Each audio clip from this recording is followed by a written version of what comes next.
An attorney's dream case, my parents versus the bank. In 1973, my parents had enough money to build a little ranch house in the country. The small bank in town approved the mortgage and the bank signed a contract to give Bob the money to build the house. Bob, as it turns out, was overbooking himself all over town, leaving his clueless minions to do the actual work. The build took longer and longer, with more and more work having to be ripped out and redone. We're not talking about using the wrong color paint or nailing up some wonky trim here. The architect forgot to fully erase a line on the blueprints and the framers built a wall through the bathtub. My mother was told don't put anything heavy in the kitchen cabinets BC they were attached to the drywall, not the studs, using a few roofing nails through the back of each cabinet.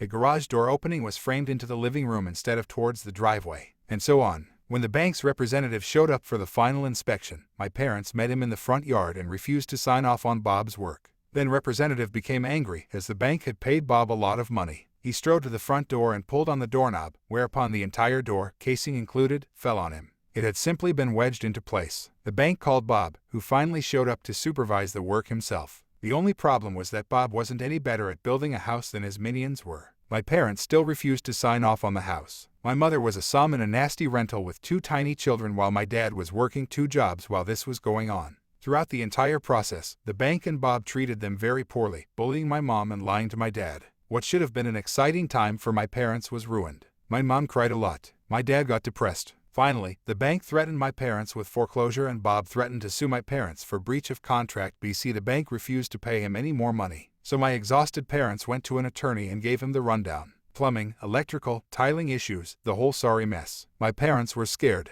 All they had was their small down payment savings, so if this became a lengthy court battle the bank and Bob would win. The attorney, Tom, was kind, but my dad said he could tell that he and Mom were doomed from Tom's facial expressions as he sorted through the paperwork. Then, abruptly, Tom smiled. "Let's get everyone together for a meeting," he told my parents. "Tomorrow." So my parents, Tom, the bank's representative, the bank's attorney, Bob, and Bob's attorney met at the bank. Tom didn't give anyone else time to begin. He said, "Well, my clients have decided that they no longer want this house. Please remove it." Everyone else started to laugh. "Remove it? Have you lost your mind?" Tom, in a sweeping, theatrical gesture, placed a deed on the table. "My clients own the land the house is sitting on outright. They no longer want the house. Get the house off my client's land." Bob's attorney stared at the deed, and then turned and stared at Bob. "You built a house on land you don't own." Bob nodded. The bank's attorney started yelling at the bank's representative. "You didn't finance the land the house is on." The representative stammered, "no.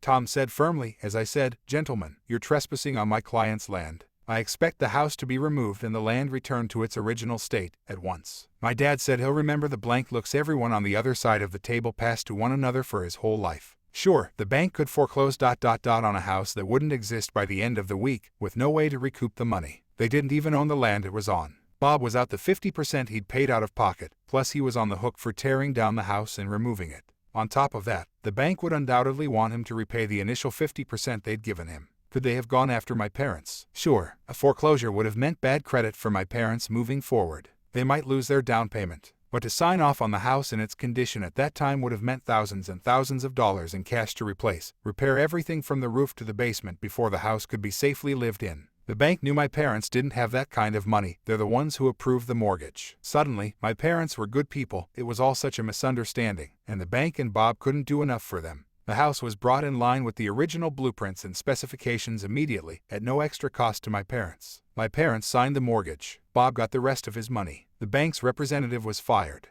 And Tom, attorney extraordinaire, got a stinging tale of triumph to recall to fellow attorneys for the rest of his life. Before you question this tale, please remember that 1973 was 50 years ago. Banks did things differently back then. Smaller rural banks, in particular, were not run the same way the bigger city banks were. There were far fewer federal regulations, and in a smaller community people didn't always follow them, anyway.